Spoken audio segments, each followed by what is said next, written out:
As the leaves change and the seasons shift, what's on your travel bucket list this fall? Maybe you're planning a road trip through picturesque New England towns. The crispness in the air, the sights, sounds, and smells of fall. Can you feel it? Or perhaps you're not ready to let go of summer yet, so your journeys are taking you south to a vibrant city like New Orleans, or to a national park like Saguaro or Big Bend. Whether the open road is calling your name or the coziness of a campsite is this fall, Moon Travel has you covered. Moon Travel is the travel guidebook publisher for ethical travel. Don't spend months trying to build the perfect trip when you can do it all with Moon. Whether you are camping in the wilderness, hiking the trails of a national park, or heading to a foreign destination, make sure to pack a Moon Travel guide with you. For a limited time, our listeners can get 20% off their order of the Moon USA National Parks book by author Becky Lomax by using code GAZE when you shop through Hachette Book Group using the e-link in our show notes. That's code GAZE, G-A-Z-E, for 20% off your copy of Moon USA National Parks. Head to our show notes to check it out and see Moon's entire collection of national parks guides. For more information and to purchase additional Moon travel guides, be sure to visit moon.com. This episode of Gaze at the National Parks, the podcast, is sponsored by Moon Travel Guides. Moon Travel is the travel guidebook publisher for ethical travel. Don't spend months trying to build the perfect trip when you can do it all with Moon. Whether you are taking a short trip, exploring a European city, heading to a national park, or traveling to South America, Asia, or beyond, make sure to pack a Moon travel guide with you. But I gotta say that, when I was in Florida in February, the wildlife watching in Everglades just blew my socks off. And it was largely because it wasn't the wildlife we had out here. It was all the other stuff. So like the day we bicycled Shark Valley, my niece counted up all the alligators we saw, and it was over 50. I mean, we don't have alligators, so it was really cool to we saw little babies, or kind of gross, but, big ones, little ones. As long as they were a safe distance away, I was fine with it. But it was just really cool. And then, of course, when I saw the manatees, oh my God, I about started crying. They were just so peaceful.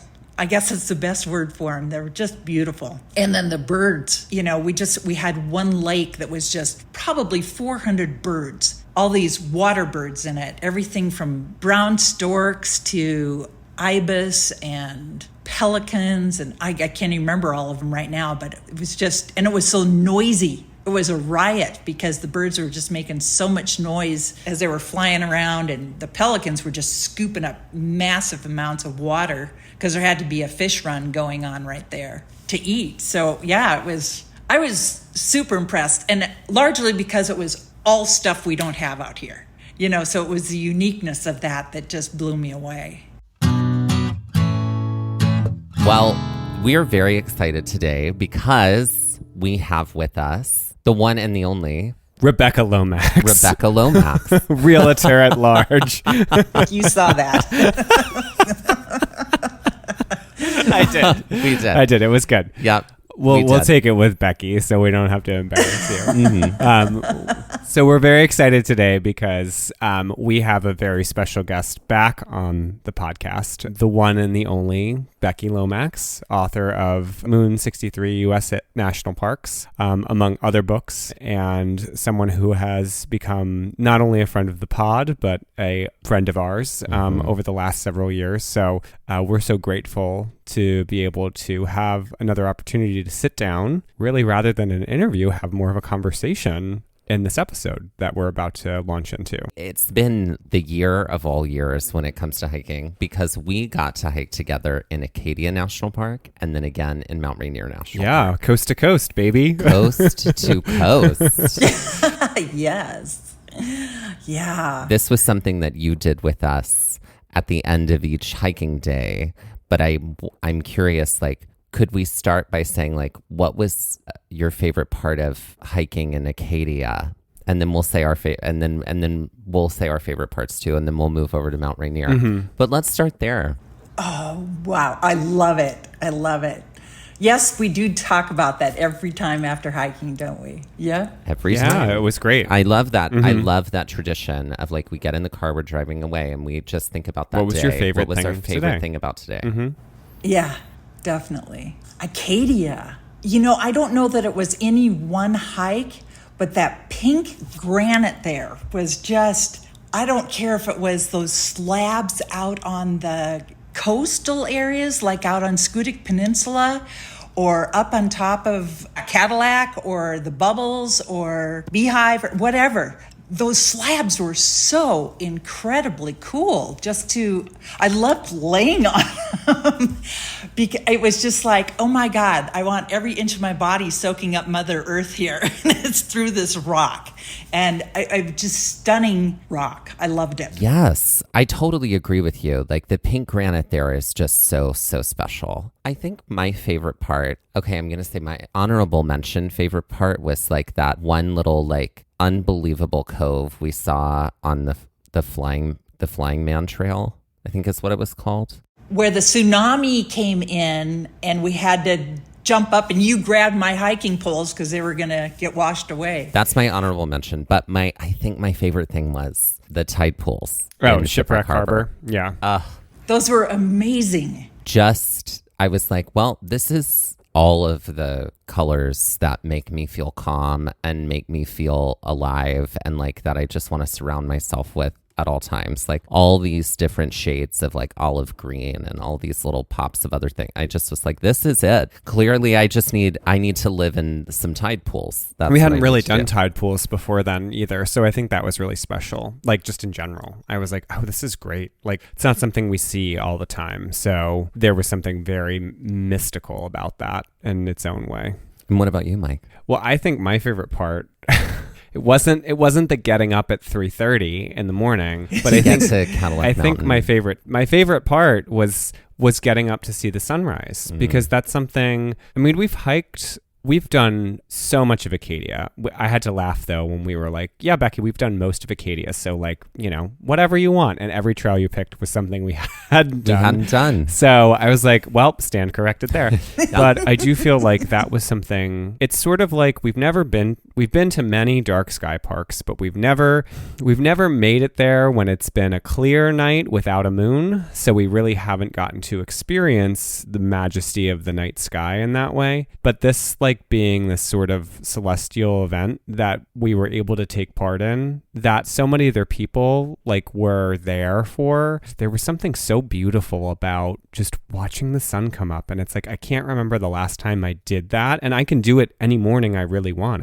I'm like 10 minutes from the beach. I could go and watch the sunrise. But there was something about being with you and Jane and Dusty and then all these other people and just experiencing all that very commonplace thing together. There was just something very powerful about that, like very renewing and rejuvenating, and mostly because it was probably that fact that we were all sleep-addled maniacs. Yeah. I loved that too. That was just, it was, the fact that we were up on Cadillac gave us a different perspective than being down on a beach. And so you got to see all of that water.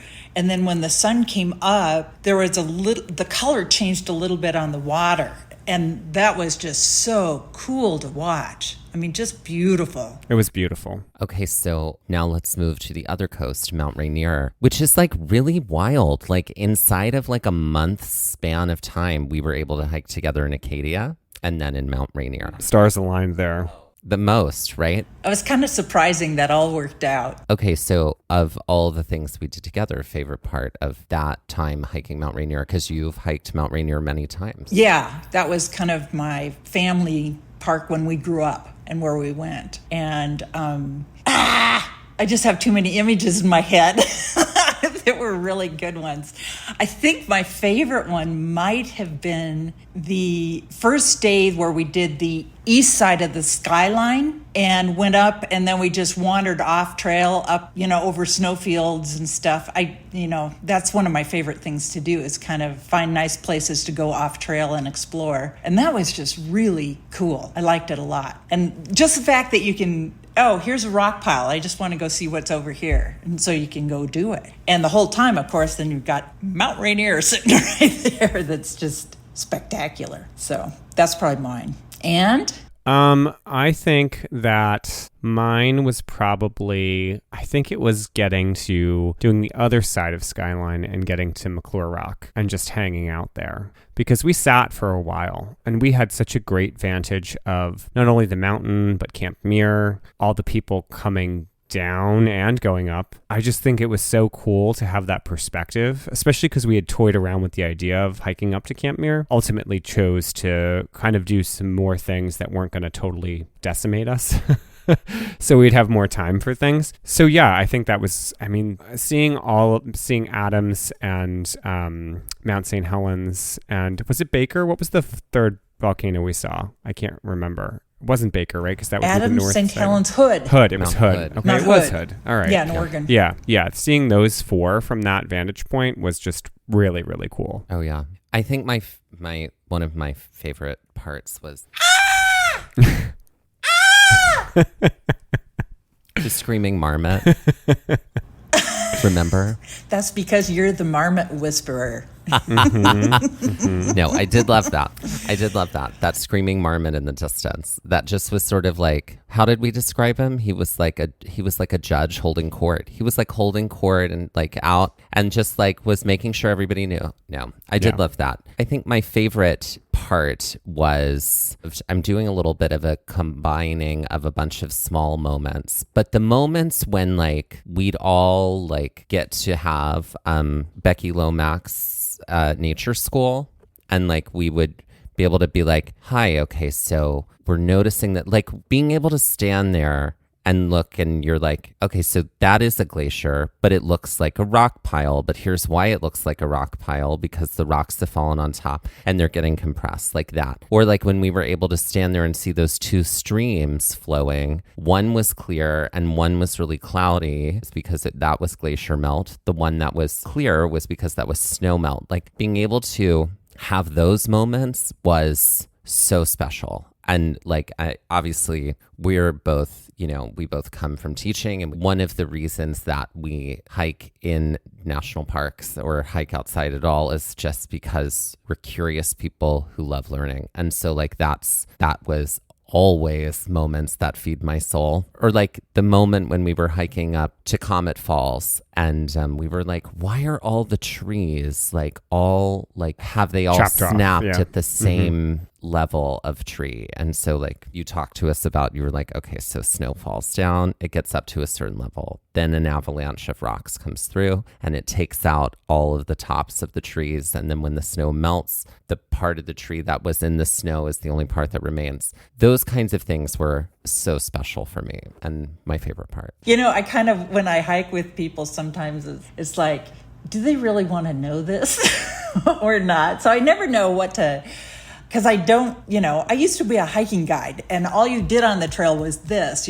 talk all day long, and I'd be done and be like, and I don't do that anymore, and I don't really want to do that, but I love talking about all these little, all the little natural processes that are happening and what's going on, and here's how the glacier is doing this here and did this, and here's the change that's happened over the last 30 years or 40 or whatever. And I really like that, but I never know how much do people want to know. Well, we're always here for the info. Always here for the info. Always. I do feel like the game or conversation we just had regarding what was our favorite part of each of those parks is a pretty good segue into sort of what the crux of our conversation is going to be about in this episode, which is really Eastern parks versus Western parks. I hate to say versus because it feels like they're in a battle for one another. But Eastern parks and Western parks and how there is, just sort of, we're over here on the East Coast and we, have certainly frequented the East Coast parks over here quite a number of times. And you're over on the West Side and you obviously frequent the West Side parks quite a bit too. So I'm very excited to chat just about like, the things and the compare and the contrast of it all. Yeah. And the thing is, they're all unique. So I agree with you on the versus thing. It's really hard I don't like thinking which one's best type of thing, you know? And I feel like that's just, internalized capitalism to make us go like one versus another, or like put things in competition with each other, because they're not in competition with each other. None of them are. No. But let's get started by talking about heart parks. This was something that you wanted to talk about specifically. Can you define for us what is a heart park to you? Well, for me, it's a park that I go to that when I drive in, and especially if I haven't been there for a little bit, I drive in, it like grabs my heart. It's like suddenly I feel like, oh, I'm here again. Yeah. Oh. And I just feel almost enveloped in this nature right away, and it's a park that I think heart parks are ones that you can go to over and over and over again and have that happen, that feeling. And I remember, Mike, you said that when we met up in Acadia. That's what you said about driving in. You drove in and it was like, oh, I'm here again. There's something very, very special about Acadia. But I also felt that way when we were back in Olympic, or when it was my second time in Olympic and it was Dusty's first. I just like immediately remembered why I loved Olympic. It like took me no time whatsoever. I was just like, I get to be back here. Like, what a gift, what a joy. And there were so many reasons for it. But yeah, Acadia, I mean, we've been to, I'd say like 3 parks multiple times, mostly our East Coast parks, Acadia, Shenandoah, 4, New River and Smokies. Yeah, we've done those 4. And then I've had the chance to do Olympic and Rainier as a second go around. You've been to Zion twice, although you didn't realize it. I didn't know I was in Zion the first time. So yeah, so for like, I feel like a heart park, I mean, obviously you might know immediately on your first time through, but I definitely feel like there is like a sense of like homecoming when you come back to a space like that. And so for me, it's definitely Acadia, it's definitely Olympic. Those are parks that have like a very special place deep in my heart. Yeah, I mean, I definitely feel the same way about Acadia. Mostly because like, this entire journey that we're on here with this show, like the genesis of it was at Acadia National Park. We have been able to go to Acadia many, many times. Every time we go, it is like, it does feel like coming home, like every time. And as we have discovered going for a 3rd time this year with you, like we still have plenty to discover about Acadia National Park. And even if, we had in fact done literally all the trails, there's still more to discover about all of the parks every time. And the trails will be different next time around, or you'll see something new on it. Exactly. And because like you're there at a different time of year, you experience it in a different way. Like everything's ephemeral in a national park. And that's the beautiful thing, right? I do feel like I probably would feel similarly returning to Olympic, just because like moss is like my love language. And so like it is being able to be there with all of that, and like all of the coastal, like the pelicans and all of it. So yeah, no, I do feel that way there. For me too, I would also say I do get that sense anytime we go to Smokies. And that is also partly because like I went to Smokies as a kid a number of times, and like it was always fun, and like, but we didn't do a lot of trails. My mom and I very famously did one trail when I was about 12. There's this fantastic photo of me that I have posted. Should probably post it on our Gaze account, because I haven't posted it there. I think you did.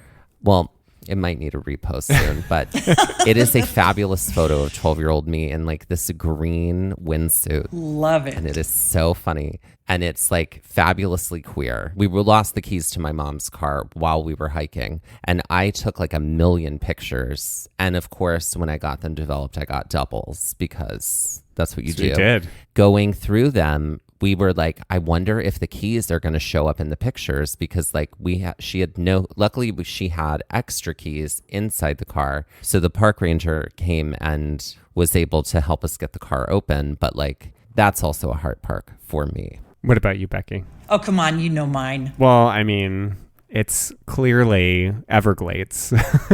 Clearly. Because you're a Florida girl through and through. Through. Sorry, I would never say that about you. Just all jokes.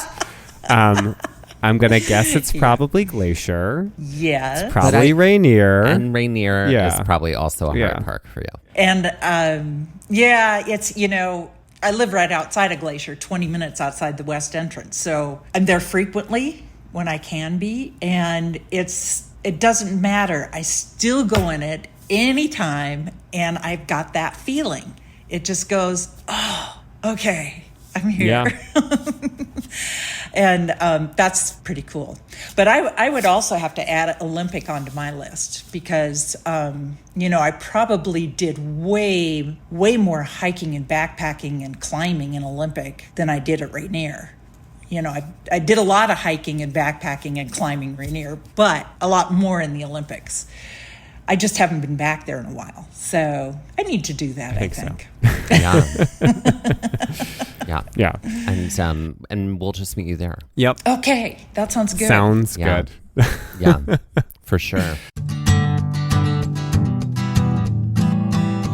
If you've been wanting to learn a new language because maybe you're headed out on an international trip, or maybe you're hiking in another country or backpacking overseas, then the time is now, and Rosetta Stone is just for you. Rosetta Stone has been the expert in language learning for 30 years and is the most trusted language learning program. Rosetta Stone teaches through immersion. Instead of memorizing and drilling vocabulary words, you learn by matching audio from native speakers to visuals, reading stories, participating in dialogues, and other practical language skills to fast track your ability to communicate fluently. And Rosetta Stone users love the speech recognition feature. This will definitely fast track your language acquisition. In fact, Rosetta Stone has the best speech recognition technology of any app out there. Its patented speech recognition engine is called True Accent, and it's built right into the program. And as you practice speaking, you'll get feedback on how well you're pronouncing words in real time. The voice recognition technology matches your audio to audio from native speakers, so you can really hone your pronunciations. Also, it's so convenient. You can access Rosetta Stone on a desktop or as an app. And the lessons can be downloaded offline too. The audio companion is also great for commuting or for when you go outside in nature and take those long walks. So don't put off learning that language. There's no better time than right now to get started. And for a very limited time, our listeners here at Gaze at the National Parks can get Rosetta Stone's lifetime membership for 50% off. That's right. That is 50% off unlimited access to 25 language courses for the rest of your life. And you can redeem your 50% off your lifetime membership at rosettastone.com/today. That's rosettastone.com/TODAY. And it's true. Today is the best day to start learning a new language. Hi everybody, it's Mike, and I wanted to take a second to talk to you about Masterclass and why it's an investment that I've thoroughly enjoyed and think you'll enjoy too. As a teacher in many capacities, one of my favorite things to do is learn new things. Masterclass provides an incredible opportunity to continue my learning in so many different areas. One class on Masterclass that I really love is Jimmy Chin's Adventure Photography course. I love Jimmy's guidance on how to frame a landscape photograph. He advises you to follow the lines in the landscape, sometimes ridges, sometimes trail lines, as leading lines for the viewer to follow into the photograph. I know I've already incorporated this into my own photography out on the trails. Masterclass makes a meaningful gift this season for you and for anyone on your list because both of you can learn from the best to become your best. From leadership to effective communication to cooking to nature photography. It's like Masterclass instructors are your own personal mentors that are going to help you reach the next level. With a Masterclass annual membership, it's $10 a month. Memberships start at $120 a year for unlimited access to one-on-one classes with all 180 plus Masterclass instructors. This holiday season, give one annual membership and get one free at masterclass.com/gaze. Right now, you can get 2 memberships for the price of one at masterclass.com/gaze. And that's masterclass.com/gaze. GAZE. Offer terms apply. Let's talk about some of the wildlife that you see often over in Western parks and sort of like, the sort of culture around wildlife and interacting with them and how people can, what happens when people interact with wildlife? Now, that's a scary question. Yeah, it is a scary question. And the reason I say that is because I just look at the last 2 weeks of news between Glacier and Yellowstone, just those two parks. And it's been, one bear had to be put down because he got human food in Many Glacier. Another bear is en route to being put down because he attacked a runner outside of, it was a sow and a cub, attacked a runner in West Yellowstone right outside of the park, and she died, I believe. So yeah, there's a downside to all of this stuff that is a little tough to handle, and it's like we get in the summer routine, and that's exactly what starts happening predictably every summer. And then you get, in Yellowstone, you get people getting too close to bison, and then all the repercussions of that. And it's a little tough, especially with the big megafauna, because people don't know how to behave around them and think it's, I don't know, a petting zoo or something, to get really close to. No, I think that probably is the case. I think people aren't used to giant animals like that unless they're in a setting where there's a glass wall between them or bars between them and the animal. So it feels like there must be some amnesia, like just like your flight or fright. Fight or flight. Fight, flight, or fright. It's 3. I think. It's fight. Usually they say now fight, flight, or freeze. Okay, yes. So I think your flight, fright, no. There's no fright. Frights are in October. Your fight, flight, or freeze, I think just goes out the window. Like, I just feel like it's like all of a sudden it's like I'm one with nature and I can do anything and commune. And like, I feel like then people get into trouble, like, because they just feel like they're invincible. Yeah. Let's talk about Glacier for a second. Like, what are some of the very special wildlife that you get to see in Glacier sometimes when you're hiking there? What's funny is people think you're going to see bears around every corner, and that's not true. I can go on hike after hike after hike and not see a bear at all. But what I get to see are some really fun things, like a ptarmigan the other day, an alpine ground bird that's really amazing. Lots of marmots, seen wolverines quite a few times. We heard pika the other day. We didn't get to see them, but we were delighted to hear them because they're an alpine animal too. That's, they live up in the rocks and they're part of the rabbit family, but they don't have the big ears that rabbits do. And those ears help rabbits dissipate heat. So the pika aren't capable, because their ears are so tiny, of dissipating heat, and they're one of the species that's probably threatened by the climate getting warmer. Because yes, they can move up a mountain, but at one point they are going to run out of mountain to move up and keep cool. So anyway, it's fun to be able to hear them doing their little eep across, the rock piles, and to know that they're there. Sometimes I'll go poke around, a big talus slope a little bit, and find under a rock, you'll find a collection of grasses and flowers, and sometimes even little fresh ends of trees, the needles off a little alpine fir or something like that. And they're in a pile drying. And that's because they don't hibernate. And that's what they live off of in the winter. And then, and just to make it more interesting, if I look a little bit around their hay pile, that's what we call them, of where they're drying their food, you'll also find pika poop. And it comes in 2 forms. And one looks like a BB, and the other one is a little bit longer, like maybe 1/3 of an inch long, kind of a little elongated. And if they run out of their food that they've stored during the summer, if they run out of that food in winter, they can eat their poop, just like a rabbit, and survive on that. I had a feeling that's where that was going. Yeah. Great. Yeah. So can you tell pika are one of my favorites out there? Oh, yeah. That's why I like hearing them. I like seeing them. And they're cute. I mean, they're just the size of a big baked potato with legs running around. We saw pika in Tetons. Oh, yeah. We did. Oh, yeah. That's right. What trail were they on? Paintbrush Canyon. Okay. Yeah. Paintbrush Canyon. Yeah. Okay. Yeah, I've seen them up there too. When we were in Glacier, we saw bighorn sheep and mountain goats. Right. Mountain goats, I feel like, have such personality. Like, they are They have such, there's like a calmness to their energy, but I don't know. They look very wise. And it might be like the fact that they look like they are like prophets from like another like time, like an ancient time. That's what I think of when I think of mountain goats. Okay. Well, I would like to be reincarnated as one. Oh, that's a great idea. How about you? What's your wildlife you want to be reincarnated as? I think I want to be a sea lion It's near definitely the a Channel snake, Islands. right?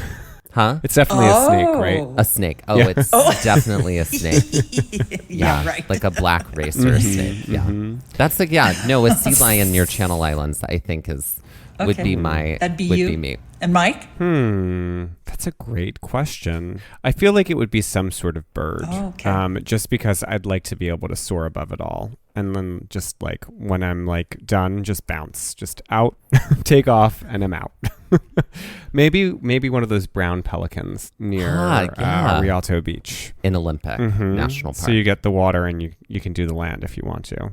Those brown pelicans were very, very special. Have never seen them anywhere else. We've only ever seen them there in Olympic National Park. I'm from down south where we definitely have like Louisiana pelicans, those sort of the white pelicans, but like brown pelicans are nothing that, we get to see, at least from the part of the South that I'm from. That was really special and very exciting. Very cool. When we were in Grand Tetons, we also ran into grizzlies and black bears and I think brown bears, and I think like they were and moose, and they were all sort of together. That was when we were texting you, and I was like, "Oh, look at this video! These cubs are like running up a tree," and you were like, "Okay, so here's what this means." You were like, "Mama bear thinks there's danger, so she's sending them up a tree to go deal with the danger. So just make sure that you aren't the danger." And I was like, "We need to keep moving. We need to keep moving on this trail." Yep. Yeah. Because we happen to have cell signal in Grand Tetons at that exact That whole spot. front part of the range does, Yeah. Yeah. I feel like the thing that I've noticed about just having been to so many parks at this point is, I mean, when you think about wildlife, and mostly in the eastern part of the country, it's, I hate to say common, but I feel like there are a lot of common wildlife. Like you're seeing deer, you're seeing frogs, you're seeing fish, it's things Black that bears. like you typically would think of like on the East Coast when you think of wildlife. When you head west, everything changes. Like it's a whole different ball game. And that's the thing that's always a surprise to me when we're out west, if we happen to run across something, because it is very special, because it's not something that's like an everyday occurrence out east. Even if it happens to be a grizzly bear that is on the trail, that's not something you're going to see in the eastern part of the states. So that's always a big thing for me. It's always interesting. And I also feel like there's always something very special about the flora of the western part of the country, especially like when you think about the Southwest or, any desert landscape, because we're just so used to conifers and deciduous trees here. And so our landscapes don't vary that much. And I think that is there's such a dichotomy of landscape, obviously, across the country. But like you get west and you can go from, like, I'm just even thinking, being in Olympic, we were on so many different landscapes just in one national park, or even Glacier. There's so many different shifts and things that you're able to experience in Glacier. Yellowstone, same thing. Just what a weird, strange landscape. And then you go to the Southwest and, you're in Zion, where you're in a canyon. There's lushness to it, but then you're on Red Rock. Or you're, in Capitol Reef across the state, and it's all red. There's such a vast difference of landscape and wildlife out in the West that we just don't have here. And maybe that you see a little bit more in Florida, because there's a lot happening. Yeah.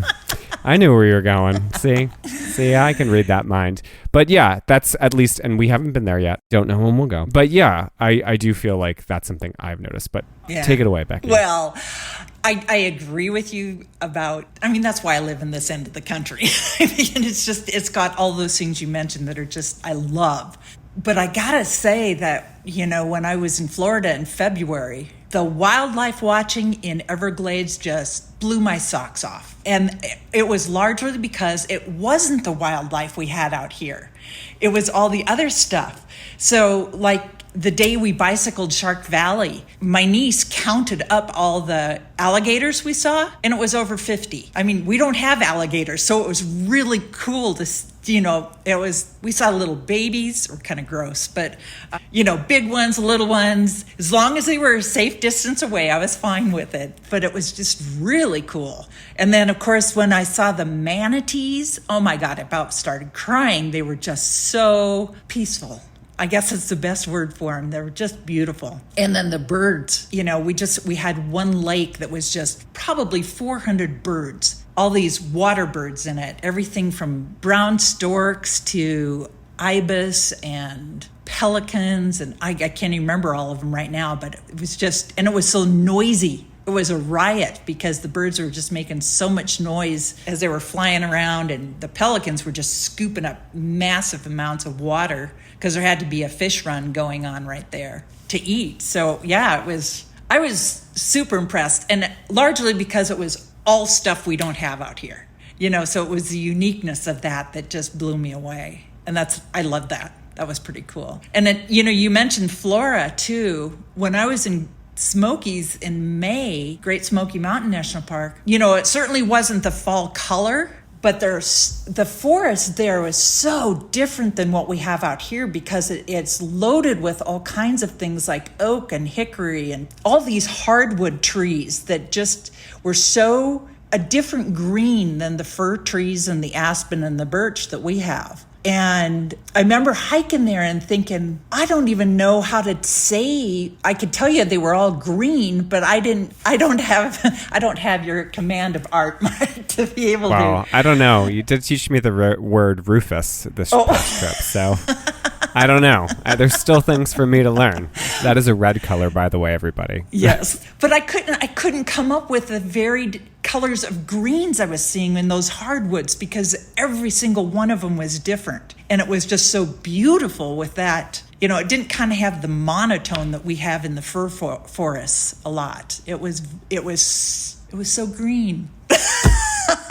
Yeah, I do. Now that you say, I'm even just getting up. I'm trying to think of the hike that we were on in Acadia. I don't think it was the Bubbles, but it was one of the hikes that we did where we were up. There was a lake behind us and we were looking onto a range. I think we were headed towards the Bubbles, actually. Maybe it was the Bubble hike, but we were looking at the mountainside and it was the range of color from this was the conifers to the deciduous trees was so interesting just to see. We all stopped and took a look at it.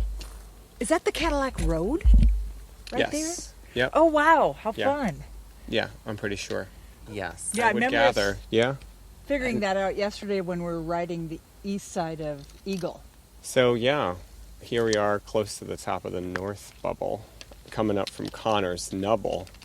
That's right. And we are just... Research should be done about the difference between nubbles and bubbles. Mm-hmm. I think you know what it is. But yeah, the trees up here, getting a view of the sides of these mountains is just, talk about the transition of greens. The colors are just so vibrant. And there's even some of the newer leaves on some of the hardwoods. Mm-hmm. They come out with almost a pink orange on them over there. Yeah, even down in here, It's even with the lighter greens, there's so much variation happening. Yeah. But yeah, you have the deciduous, which are those kind of lime greens, and then the conifers are these. It's funny where they really intermingle up the side of this mountain, where it's it's dappled, as opposed to here it's these. It's deciduous. Well, you can see kind of where the temperature line, right? Wouldn't you say? Right. Yeah. Why the conifers are higher, even though there's some of the hardwoods that are creeping up. And I would say these two stripes of conifers in between are probably on an aspect of the mountain that gets a little bit better temperature for them, and maybe a little bit better water for them. Yeah, they may be subtle drainages where there's more moisture and cooler, slightly cooler temperatures as the cooler air moves down. Yeah, because right? Look at how flat that lime green section is over there with the hardwoods. It's definitely different. So I was commenting earlier that I know this area is known for its fall colors, but I think its spring colors Spring are is spectacular awesome. as well. Yeah. Oh my In a goodness, more yeah. subtle way. Yeah. And of course, the new spring green way. Yeah. I like how the dark pine trees there's definitely like the dark forest green, but then it's sort of like the tips of them become almost an olive. I think a lot of that's lighting too right now. It's lighting. You look at these guys right here, you can see their new growth Yeah. Yeah, is definitely Brighter. brighter than the Yeah. old growth. because there's one right behind it that is older. Yeah. Like seeing that variation of green. I just think that I get so gobsmacked by how big everything is out west and how different it is that I kind of lose that sense of like what we have out east. Like, and just, it's obviously still very beautiful out here. We still have a lot, but it's just like the west is just incredibly massive. That's the way that I can describe it in all senses of that word, especially when it comes to the landscape. We don't have the range like the West does, we don't have the height that the West does. So that's something that, is always interesting because you get so many different microclimates in parks with mountain ranges, and you're seeing so many different sorts of ecosystems because of that. So that's always something that I appreciate when you're out west, because you can see so much in such a short period of time in just one park. Something I love about going to the Western parks is after starting birding more and more, I do feel like I'm in a place now where it's like I can always hear every time a bird makes a noise, no matter where I am. Like if I'm walking around, like if I'm headed into the grocery store and I will hear the bird in the tree. I'll hear the bird that's perched on top of the building over there. Like it's just like, I think now my ear is just like attuned to it. And like as I get better at like being able to identify what those sounds are, thank you Merlin Bird app, because I'm like opening it and on it all the time. Like I've gotten a whole lot better about it. I'm like, okay, well, I know the common bird sounds that I'm hearing all the time. Like I know when it's a sparrow, when it's a robin, when it's a crow, and all of those. Then when I get out to the west and then walking in trails and it's like, oh, I've never heard that before. I have to figure out what that is. Oh, I've never heard this before. I've never heard this before. And like obviously there are sometimes like in Acadia, like we did encounter birds that we don't hear often that are in eastern side, and that was like so special. But we also like in Olympic, I mean, it was like there are so many new birds that I heard and encountered in Olympic just because, and I'm so glad that like I knew to like listen for them, you know what I mean? And I guess it's like now it's kind of second nature. Like I'm going to hear them and then like the curiosity is there. So I'm going to be like, well, now I got to figure out what it is because I want to know. What about rivers? Let's talk about rivers for a second. I mean, we do have New River Gorge over here on the east side that like definitely is like an entire national park created by a river. It used to be a national river. We have the Delaware Water Gap National Recreation Area. That might become a national park at some point in the future. Who knows if it's going to be 64, but that's like an entire park created Based around the river. Based around a river. Mm-hmm. I wouldn't say necessarily rivers in Acadia. There are lakes in Acadia. There are ponds in Acadia. Mm-hmm.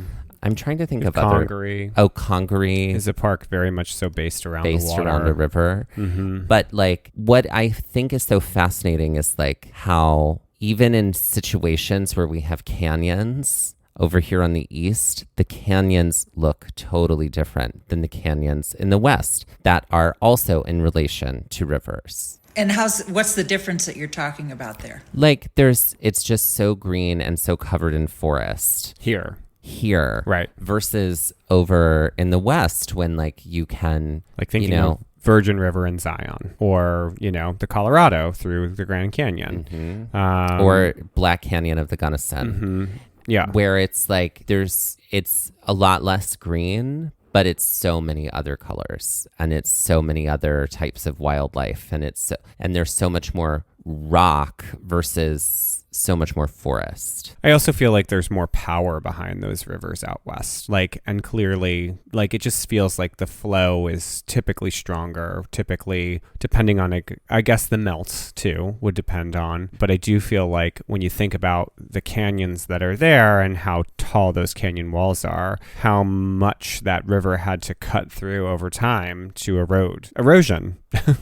Bringing you the national parks since the dawn of time. But seriously, I feel like that's a thing. That's a noticeable like difference that I can see and really think about when I think about rivers. I mean, you can also say, if we talk about rivers, it's kind of hard to not talk about Gateway Arch being right on the Mississippi. And that's sort of like a part of that is a part of the park, or at least a part of the park story. But I do find that most parks, there's some sort of water at play that's giving it a lot of its history, its features, and just like continuing to add to the landscape. Yeah, definitely.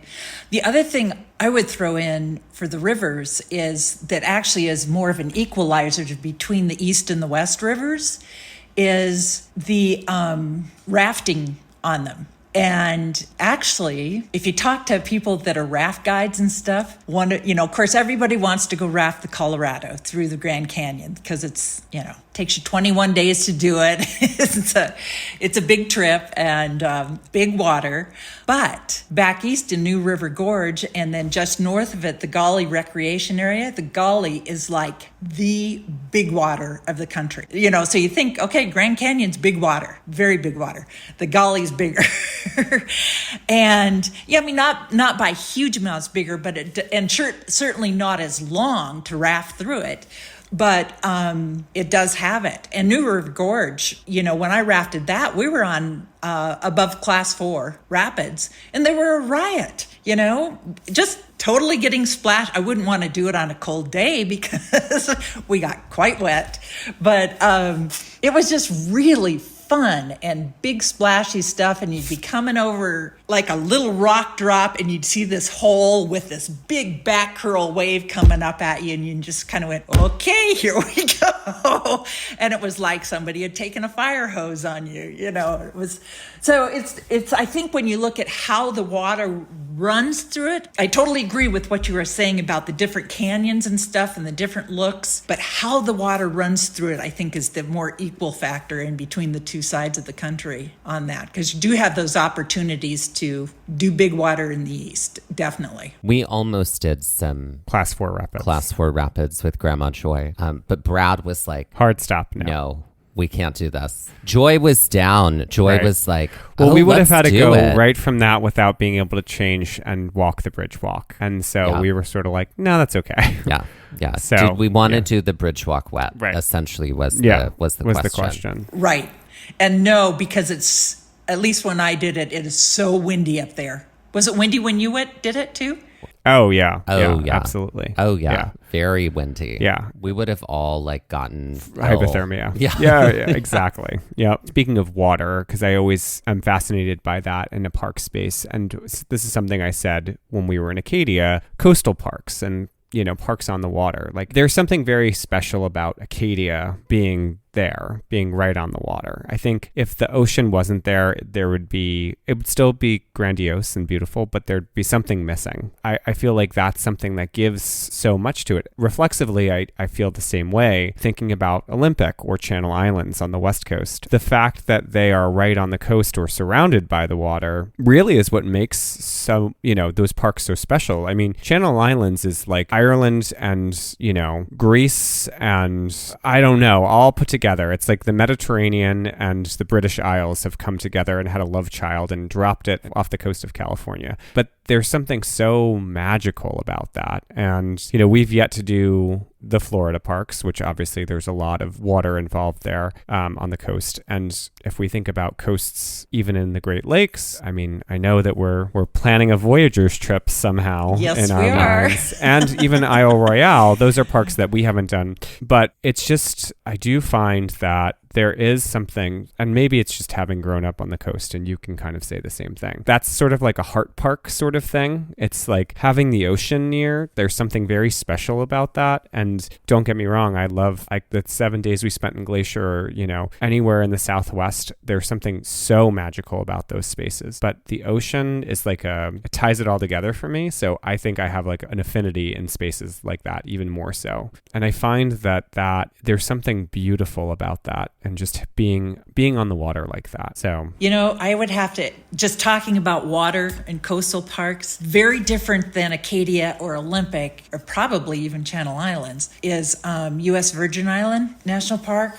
Because when we were snorkeling there, oh my land, the water clarity was so beyond what I'd ever seen in like snorkeling in Hawaii or something like that, or the Gulf of Mexico or whatever. It just was so clear. And just being able to be in the water, and it's warm water, and, you know, snorkeling and watching a turtle below you, you know, kind of moving along or swimming along, or all the fish and stuff. It was just really special. So I get what you're saying there, but I think there's also another part too when you're actually in it. That's really pretty incredible. I look forward to doing some of those Florida parks to like engage with water in that way, because I remember like growing up in Biloxi, which is where I grew up, Gulfport, Biloxi. All of the locals knew it's like, yeah, the beach is pretty, just don't get in the water because the water is gross. Except for on the other side of the barrier islands. On the other side of the barrier islands, it was like the water was clear and beautiful, and there were waves, and it was just a dream. But essentially what was happening is like between all these barrier islands that we had like a few miles off the coast of the beach and the beach, debris from hurricanes just gets stuck in that area.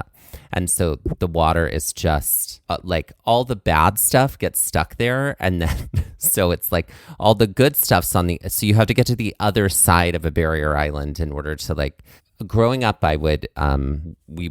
it was very commonplace for people to go out to those barrier islands on weekends all the time. So like that was something that I did growing up as a kid. And so like coastline is I agree with Mike. It's a very heart park feeling. So like when we went to Olympic and like we would take those hikes like through the beautiful temperate rainforest out onto the beach to get to like that coastal experience, like that coastal experience was different than anything I've ever seen ever. And like I grew up on the Gulf Coast, and now I live like on the Atlantic coast here in New Jersey. And like I've seen the Atlantic on many coastlines, you know, like I've seen it from Cape Cod, I've seen it from Acadia, I've seen it, but like seeing it over there off the shore, on the shores of Acadia National Park was different than anything I've experienced. Like that's the first time I ever saw like those giant like shot up rock croppings that are also islands that also have trees on them. What's you said that? At Acadia. You mean Olympic. I mean Olympic. Yeah, I mean. So you're talking Olympic. About like the stacks. I'm talking. Yeah, the sea stacks. Yeah. Seeing those sea stacks was so incredible. Oh, the sea stacks. And like being The able sea to stacks, see all yeah. those starfish Yeah. like inside the of tide all of pools. those tide pools, and like it was so wonderful. And I remember when we were planning this trip, we were talking to you and you were like, you're going to want to spend quite a few days in Olympic to see all the different parts. So you were like, come back another time and do North Cascades so that you can give that park its due and you can give the other two parks there the time that you really, you know, because I can't imagine what it would be like to have done Olympic and not be able to do the coast of Olympic. We used to, when we were in high school, there's a 50-mile stretch of beach out there that you can backpack down, and it's quite wild. And at the time that I did it, we would you'd have to climb up over all these big rocky heads in the forest, and then you could drop to the beach and walk along the beach for several miles. Then, oops, there's another one you got to climb up and over and get down. And the difficulty was that you had to watch the tidal charts because you had to be out of certain sections, of course, when the tide came in, and make sure you were up on the heads, you know, getting over the headland and not stuck with the water coming in too far. We got stuck one time, kind of wading through waist deep water there to get to the trail and climb up. So bad timing on our parts, but yeah, that was definitely cool something that I was keeping my eye on, was the tides when we were out there. Oh yeah, because I was like, I don't mess with the ocean. I have a very healthy fear of the ocean, and we I need love to it. talk about. I have to bring this up. When we were in the Airbnb in Forks, Mike had like a bit of an existential crisis when it came to like planning the day around tides. Like he was just like trying to spin it in so many ways. We were trying to do 3 things on this That day. was the day we did 3 things. That Yeah. was the day we did the Hoh Rainforest, we did Rialto Beach, and we did Ozette Triangle, which that was a very long full day, very full day. We recommend everybody do all 3 of those things because they are all 3 so wonderful and special. And we're so glad that you were like, no, you should really do Ozette Triangle. And we're so glad we didn't miss Ozette Triangle. But yeah, Mike was on... He had been sort of like, he's like, yeah, we could do it like this. We could do it like this. We could do it like this. We get back to the Airbnb. Like I shower and come back. I'm just spinning out on the starting couch. dinner. And he's like, still just spinning out. He's like, okay, this is what I think we should do. And I literally was like, are you still on this? Like, what is going on? Like, and he was like, I just want to make sure that like we cover everything and like it's a good experience. And I was like, it's going to be a great experience regardless of what order we get in. It was tide concern was what it was. It was all about tide concern and timing. So now we know like my sensitive area is when it comes to like time and food, and Mike's is around time and tides. They wait for no man. Oh, time this and is tide. true. So yeah. It's true. So yeah. Definitely. Growing up in the Pacific Northwest with that coastline, and then being able to come over to the east side of the country over here to do the Florida coastline and Acadia, and sort of just like, what were some distinct differences that you pulled out of those things? Well, the coastline in Acadia is so different than, the Olympic coast or Puget Sound coastal stuff and that I grew up with. It just, I know we talked about the tide pools at Acadia earlier, and what I thought was it just blew me away was the fact that they were in that pink granite. They weren't, I'm used to the tide pools that are, there's just piles of rock and rubble and all of that around the tide pools, and then you get to the tide pool and here's the starfish and all this kind of stuff. But they were like these contained little microcosms or something that were just beautiful, absolutely beautiful. Full habitats Yes. inside of these, these depressed areas of the pink granite. Yeah, I'd never seen that before. And I just thought that was something else. Just amazing. You know what's funny is like seeing those first, I went, oh, this is what tide pools are. Like, this is what, that's like the bar I set it at. Or like, that was my expectation. Then we got to Olympic and I was like, oh, these tide pools are so different. Like sometimes it's just sort of like what ends up landing here in this area for this period of time. Or, we could see some sort of habitats growing inside of like small depressed areas of rock, but nothing like the stuff in the pink granite. I feel like we got that more at Hole in the Wall on Rialto Beach. That's where it felt a little bit more like, here's rock slabs with small environments in the them, rock as slabby opposed stuff. to like Shy Beach, where we were really just like, oh, here's a pile of rocks and here's some starfish on the rock, like, and here's some anemones under it, but it's not really like it wasn't really a specific long-lasting landscape. It was, for the time being, it was ephemeral. Talk to us about your experience, especially because we've experienced Glacier with you, and we now know that actually Glacier is not the park for glaciers. It is Mount Rainier. Mount Rainier, which we also in Glacier. got to experience with yeah. you. But obviously glaciers are very much so a Western phenomenon, like landscape feature that some you are still able to view and see for how long, who knows, darkness, and others we know were there, or they've been there within the last few decades but are now gone and have left remnants through moraine or what have you. But how do you see glaciation? Because obviously there was a great deal of the states covered during the Ice Age and glaciers. So how do you see that? How do you see that difference kind of play out, east versus west? Well, it's obvious when you look at Mount Rainier Mount Olympus in the Olympics, several of the peaks in the North Cascades, Glacier Park, a little bit in the Tetons, that, the glaciers are kind of in select areas, but the effects of the glacial age is evident in the eastern parks too. That was one of those things because I always key in on how did stuff get here? How did this landscape happen? That kind of stuff. I'm always interested in that. And of course, in the north half of the western part of the country, that's your answer for just about everything. It's glacier. Well, in the east side, it turns out it's kind of the same thing. And do you remember when the day we hiked in Acadia, we did Nubble and then Nubble to Bubble? Bubble. Yes. I can't remember which one. North Bubble, then South Bubble. Okay. And we finished on South Bubble. And there was a slanted rock that we were on. And there was this giant rock. We were standing on the pink granite. And then there was this giant rock that was about the size of an SUV just perched on kind of the slope there. And I remember all of us commenting that it looks like we could just touch it and it would fall off. But it was, it weighed a couple tons. But it was clearly different rock. And so in my head, I looked at it and went, oh, that's an erratic. And an erratic is rock that glaciers move from one area to another. As they move, they carry rock along, and then as they melt, they just drop the rock wherever it is.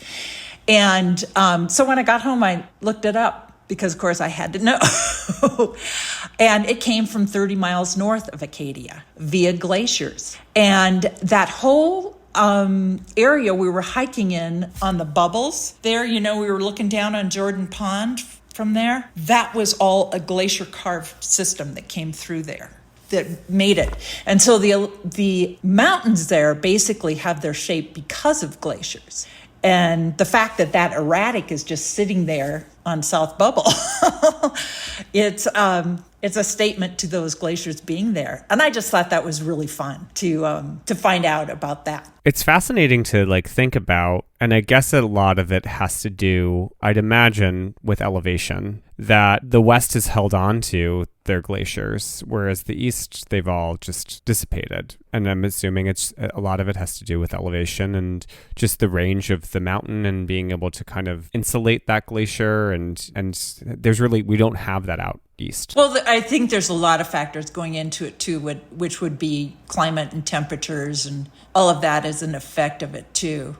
But it's, all of them out here are melting fast. And when we didn't go to Sunrise with you guys because the road wasn't open yet. But the Emmons Glacier that comes down there, I remember hiking up along the moraine of it when I was in high school. We just there wasn't a trail. We just basically climbed on the moraine and walked and walked.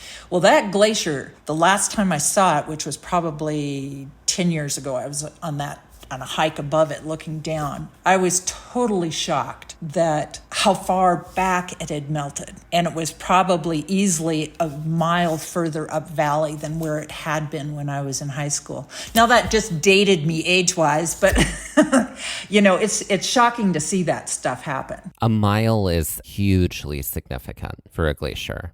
Yeah. Mm-hmm. Yeah. It's all changing. And I don't know if you saw my post this morning on Instagram, but it was a glacier dying, the remnants of what's left of it. And it's one that, again, I remember when I was in college working in the park. I remember hiking by it and thinking, oh, that's pretty cool. And it's now 3 little meltwater ponds and a couple pieces of snow and ice around it, and that's it. Not only one dark girl on this podcast, there's 2. Apparently.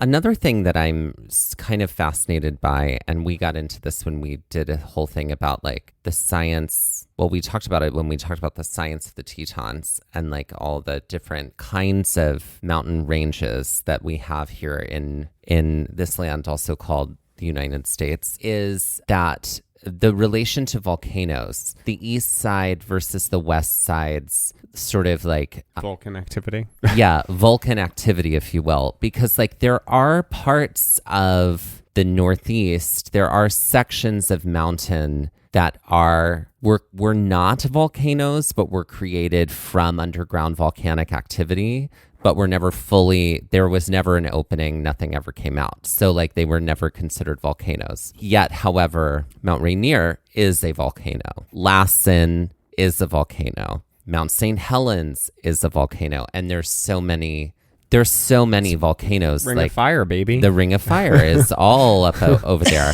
So I'm like, I'm wondering a little bit about like in the West, is there a differentiation between like it is a volcano versus it isn't? When it comes to like people's engagement with it, or is it sort of just like we've kind of accepted volcanoes as mountains now? I'd say it's the latter, and that's mostly because most of the volcanoes here in the West are not active. And I said that wrong. They have minor activity going on. Like Lassen, there's a section of Lassen that looks like Yellowstone because it's got, mud pots burbling and steam vents and fumaroles and all kinds of stuff like that. And then you've got Yellowstone with its geysers. That's all volcanic stuff. But we don't have the lava eruption stuff that's happening over in Hawaii, in Hawaii Volcanoes National Park. So that makes a difference a little bit in terms of how people view them. And it's not like you can see Rainier from Seattle, all kinds of places in Seattle. And it's not like you look at Rainier and go, oh, look, there's a pile of steam coming out the top, or it's got all these vents letting it off. But so I think people more accept it as it just is what it is. Now, Mount St. Helens, which you guys got to see from, off in the distance from one of our hikes at Rainier, I was in college when that erupted. No, actually, I wasn't. I was out of college, probably in my 30s, 20s, late 20s. And that was weird, because it shot ash all over the state. And my grandmother had at least a foot of ash in her yard in Yakima. But it was just kind of a thing that happened. We knew well in advance it was going to happen. It was just a matter of which minute is it going to go. Is the eruption going to happen and it's going to blow its whole top off. Yeah, so people just it is what it is. And there are volcanoes there. And most of them, there's not much activity with them going on. And they are all the big ones that do have activity. The USGS does monitor what's going on. So it's not like it's going to be kaboom one day, there's a big surprise and one of them erupts all over the place. It's not a Dante's Peak situation. No. I love that movie. In my curriculum as a first grader, there was a whole unit on the eruption of Mount St. Helens. Was there really? Yes. Wow. It was wild. And I don't know if this was my teacher just being like, I'm going to make sure these first graders know things that are going on. And like, we're learning about volcanoes and I want to make sure we understand something that's close to home and fairly recent. But like, oh yeah, we spent a whole week learning about the eruption of Mount St. Helens, like listening to interviews with people who were there, like reading all of these, we were first graders, so we were learning how to read, but it was like reading about people's experience, like reading from like what other kids had written about it and all this kind of stuff, and like seeing a lot of pictures. And like we definitely had to I feel like we had to write, we had to do some kind of activity where we had to write, imagine that we were there watching it and like describing what we would see, like all that kind of stuff. And it was this is why therapy exists. Apparently. But yeah we I do remember though getting to high school and talking about Mount St. Helens and people had never heard of it before, and I was like, yeah, it erupted. It was like a whole big thing, like you didn't, and like people just don't know. People just don't know. And I'm like, huh. I mean, I have my first grade teacher to thank for that, because thinking back on it, like that's one of the only sort of like outdoor nature, other than like, general science class, that was like hyper specific about like natural spaces here in America. Not only do we have a special guest, but we have a special game master with us today who decided that she was going to write a game for us. That's right. Which is fun because we don't often get to play the game. No. Together. Because we're always planning the game. Yeah, we're always planning the game. So thank you for this. You might not even like the game. Wow. Oh, I think we're going to like it because we love games. Okay. It'll be good. So it's trivia about national parks, of course. Mm-hmm. And it's a game of fives. However, we're only going to do 4 rounds because I didn't have time to come up with a 5th round of it. So The way this works is I'm going to give you a category, and you have to name the 5 national parks. And sometimes there's way more than 5. But you have to name 5 national parks that fit that category. And then part 2 is you have to figure out the opposite of that category and figure out the 5 national parks that fit that category. Okay. Great. Does that make sense? Oh, I love games This is that are investigative. involved. Okay. Yes. Okay. Yes. So let's start with we're going to start with maybe some of the easier ones. Okay. Okay, great. So the first category is underground water carving. Okay. Underground water Okay. carving. So that would be Mammoth Cave. Mammoth Cave, Wind Cave. Wind Cave, Carlsbad Caverns. Yes. What else? We can do it. We can come up with 2 more. Underground water carving. I'm curious if Biscayne is included there. No. No. Okay. Yellowstone? No. Okay. No. I think, and I could be wrong, you've been to the park. Okay. Underground water Of the 2 carving. I'm thinking of that are left, you've been to one, but not the other. Oh Would my gosh. Olympic. No. No. Now we're just throwing things into the... One of them is close to, I think you have hiked Morro Rock. Oh, Oh. Sequoia? Yes. Kings Canyon? Yes. Okay. Kings Canyon has some underground water carving. That's Interesting. good to know. Crystal Cave. Yeah. Okay. Ah. Yeah. Okay. And the other one I don't think you've been to. I went to last September. Was it and- Lassen? No, it was the other one. Great Basin. Yes. Ah, yes. Great Basin Basin. has Lehman Caves system. Okay. Yes, we there. talked about this. So- Okay, great. Okay. So then the Yeah. opposite would be above ground water carving. Correct. So where so do you this go would with be that? canyons. Correct. So Grand Canyon, New River Gorge, River Gorge. Black Okay. Canyon of the Gunnison, Zion. Bryce Canyon. Yep. No Not Bryce. on Bryce. No one Bryce, because it's not water. The water hasn't carved that canyon, right? No. It's the carving all comes from moisture that gets in the rock and then freezes and fractures the rock. So it's not like a river going through it at all. Okay, so we. But so what did you say? Zion, Black Zion. Canyon of the Gunnison, Grand Canyon, Canyon. and New River New Gorge. River Gorge, you said. So one more. Would Big Bend have some carving? I mean, it's not really a canyon, but there are some. Santa Yes. Elena, yeah. I would, yeah. Yeah. I didn't even think of that one. Yeah. But yeah, I would count Santa Elena definitely. And, Okay. I and would the other also- canyon. The other throughout canyon on the other end, side, Boquillas. yeah. Yeah, Boquillas Yeah. Canyon, yeah. Definitely. Well, there's also like when we were in Mount Rainier, there were those like sort of circular areas like where the water was coming through and like you were explaining how like, anyway, so I wasn't sure if that was also considered water carving. Oh, yes. Yes. Okay, cool. Yeah. Oh, Anytime great. water is carving rock, that's what you get. Great. Very cool. Okay, cool. All right. You want the second round? Yes. Okay. This one, your category is sand dunes. Okay. Great. Okay. Indiana Dunes. Okay. White Sands. The Yes. great Sand sand dunes. dunes. And then Acadia sand dunes or Olympic. I guess, I don't know if they have official dunes though. And I'm not sure if I know one of the parks none of us have been to. And Isle Royale. Voyagers? there's one that I think you've been to, but I'm not sure. Ooh. Sand dunes. I went to it a year and a half ago, 2 winters ago. Would it have been, is it Death Valley? Yes. Okay. Oh, well, Death Valley. Yeah. Yes, of course. There's mesquite So we've sand got dunes in there 4. that are just, here you are in the Okay. middle of the valley, and then all of a sudden, big pile of sand dunes. Okay. So, And then, Yeah. I don't know what the 5th one would be. okay, I'll give you a big hint on this one. In Alaska? Yes.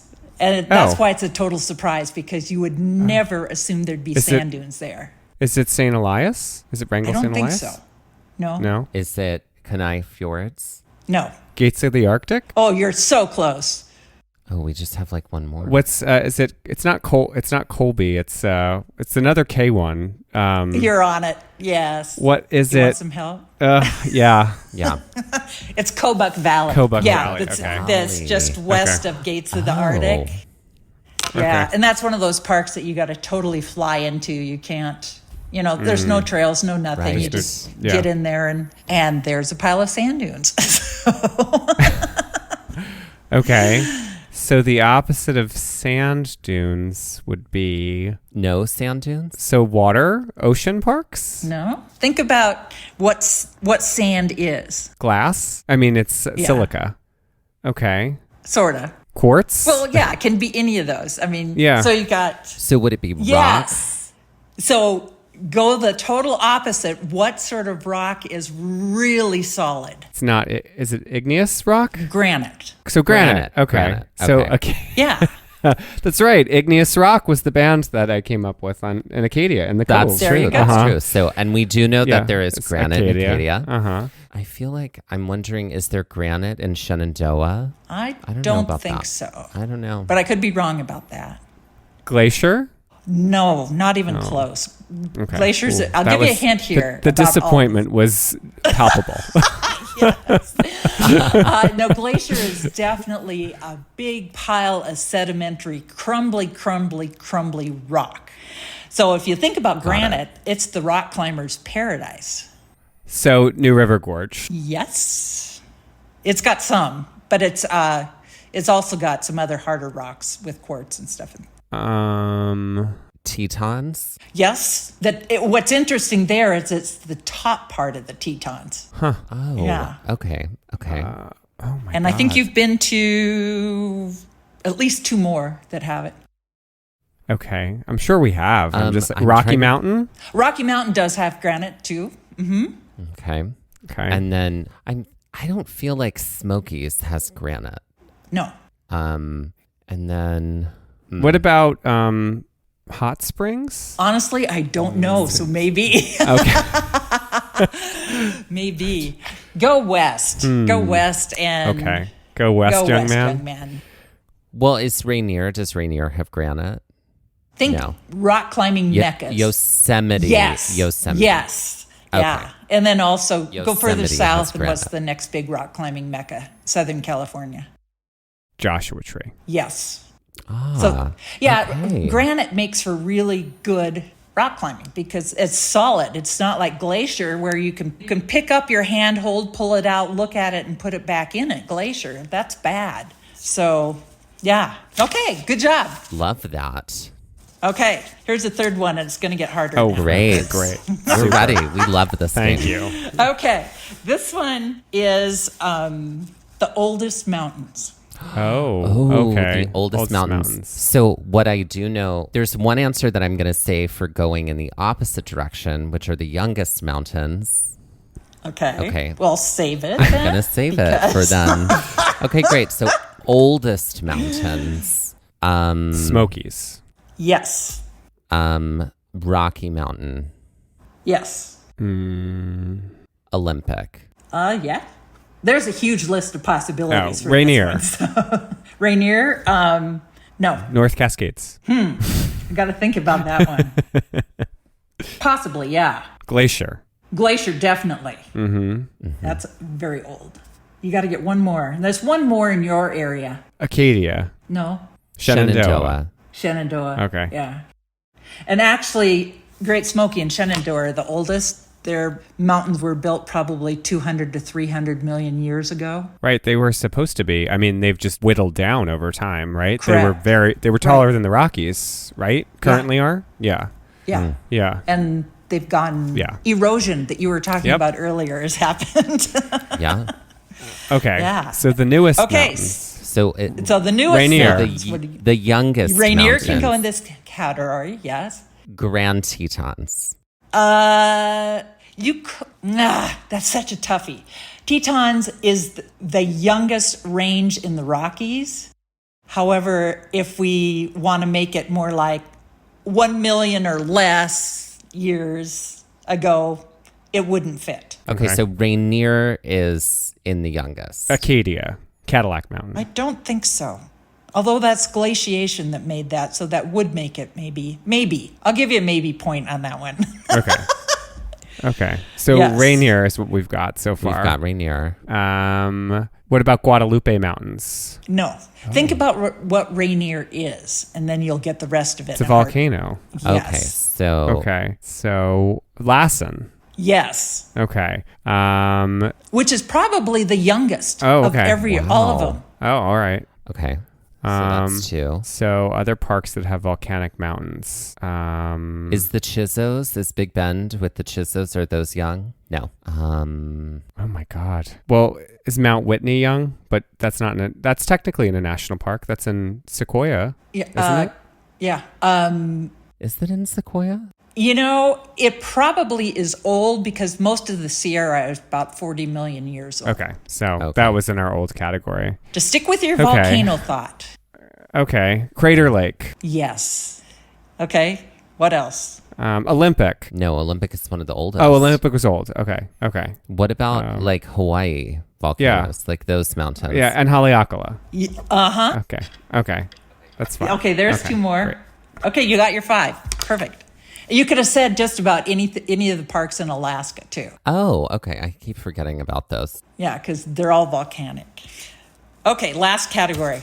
This one is most arid deserts, excluding the cold deserts of the Utah and Colorado Plateau. Most arid deserts, excluding the Utah and Colorado Plateau. Okay. Okay. Which are cold deserts, so they're definitely different than these arid deserts. Arid deserts. So Big Bend. Yes. Okay. Death Valley. Yes. Joshua Tree. Yes. Is White Sands count? Yep. Okay. Great. No, not Great. Guadalupe Sands. Mountains. Yep. There's your 5. Okay, so the wettest parks. Which are going to be parks that have high percentage of water. Okay, so Parks with high percentage of water. everything we talked about when we talked about coastal parks. Yeah. Okay, so Channel Islands. No. Oh. Okay. So it's in the park, not necessarily surrounding it. Correct. It's actually within the park boundary. It's got the highest percentage of water. So Virgin Islands. Yes, that's 40% water. Biscayne. 95% water for Biscayne. Yeah. Isn't that cool? What about Everglades? I would say yes, but I couldn't ever find out the percentage. Okay. But they have that whole 10,000 island part on the east or on the west side that's just a ton of water there. Isle Royale. No, it's got a little bit of water. What about Dry Tortugas? That's the winner. It's 99% water. Wow. The rest is little tiny islands Yeah. surrounding it all. Yeah. Isn't that wild? Okay. It's wild when I do love when water is just essentially the national park is water. Mm-hmm. Okay. Okay, you got 1 more to go. Great. So we got one more. We got to name one more. Oh, I thought we had 2. Well, New we're River giving you Gorge. Everglades because we all think it's okay, got a okay. lot of water. I said New River Gorge. No. I And guess would be not. percentage of water compared to land is what it is Yeah. for that park.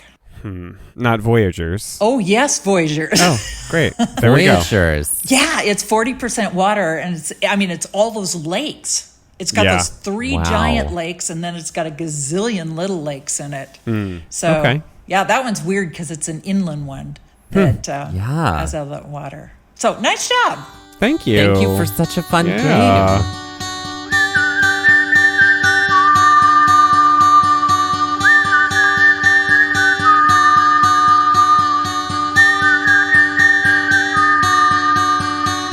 This has been Gaze at the National Parks, the podcast, and we're here to remind you to hike early and hike often, and that adventure is always out there. Gaze at the National Parks was created and is hosted by us, Dustin Ballard. and Michael Ryan. To see images from this episode, follow our Instagram at Gaze at the National Parks. To contact us, email us at gazeatthenationalparks@gmail.com. And to find out more about the parks visited on this show, visit our website, gazeatthenationalparks.com. And that's Gaze, Gaze. All original artwork featured on Instagram, on our website, and in the Gaze Shop is by me, Michael Ryan. All original music was written and performed by Dave Seaman and Mariella Klinger, with Sean Sclios on guitar. This episode was edited by me, Dustin Ballard. We would also like to acknowledge that while recording this episode that we are on the traditional and stolen lands of the Lenape people, also known as Ocean County, New Jersey.